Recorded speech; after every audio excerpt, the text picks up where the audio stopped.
আমি মেহরুন ইসলাম বলছি সেন্স গ্লোবালের পক্ষ থেকে। সেন্স গ্লোবাল বাংলাদেশে 1992 সালে শুরু করে তাদের প্রথম যাত্রা বিভিন্ন ধরনের B2B ট্রেড শো দিয়ে। আমরা 1999 সাল থেকে বাংলাদেশে টেক্সটাইল এবং গার্মেন্টস ফিল্ডকে টার্গেট করে আমাদের এই এক্সিবিশন ডিআইএফএস শুরু করি। ডিআইএফএসের অ্যাব্রিভিয়েশনটা হলো ঢাকা ইন্টারন্যাশনাল ফ্যাব্রিক শো। এবং করতে করতে আজকে থেকে 7-8 বছর আগে যখন চায়না থেকে আমাদের কাছে অফার আসে সিসিপিএটি টেক্সটাইল, যে ওরা আমাদের সঙ্গে যৌথভাবে একটি প্রদর্শনী করতে চায় যেটা ফ্যাব্রিক সোর্সিংয়ের জন্য হবে, ফ্যাব্রিক ক্রিম অ্যাসেসরিজ সোর্সিংয়ের জন্য হবে। আমরা তখন তাদেরকে এটুকু জানাই যে আমরা অলরেডি এই খাতে একটা এক্সিবিশন করছি, সো আমরা এটার সেকেন্ড এডিশন হিসাবে ডিএফএস উইন্টার করতে পারি।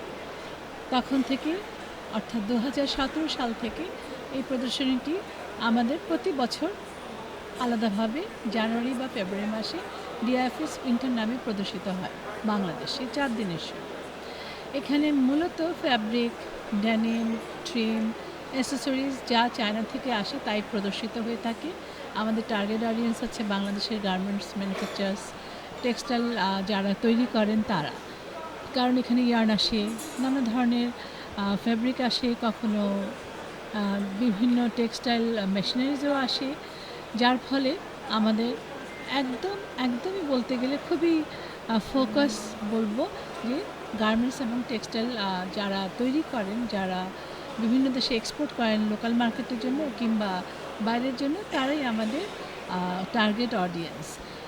তারা আগে কিভাবে সোর্সিং করতেন? তারা যেতেন দেশের বাইরে বিভিন্ন প্রতিষ্ঠান দেখতে, অথবা অন্যান্য দেশে গিয়ে তারা অন্যান্য প্রদর্শনী দেখতেন, যেটা ছিল সময় সাপেক্ষ এবং ব্যয় সাপেক্ষ। অথচ দেশে যখন আমরা এই ধরনের প্রদর্শনী আয়োজন করছি, তিনি একাই শুধু আসছেন না, তার যে ডিসিশন মেকাররা থাকে, যারা অনেক দেখা যায় অনেক গার্মেন্টসে জেনারেল ম্যানেজার কিংবা অ্যাপয়েন্টেড ম্যানেজিং ডিরেক্টর, তারা এই সমস্ত কাজ করেন। সবাইকে নিয়েই কিন্তু তারা আসতে পারেন, একবার নয়, এই 4 দিনে 3-4 বার এসে তারা তাদের সিদ্ধান্তটায় উপনীত হন যে তারা আসলে কার সঙ্গে কাজ করবেন পরের বছর, কোনখান থেকে ফ্যাব্রিক সোর্স করবেন, কোথা থেকে তাদের অন্যান্য প্রয়োজনীয় দ্রব্যাদি সোর্স করবেন।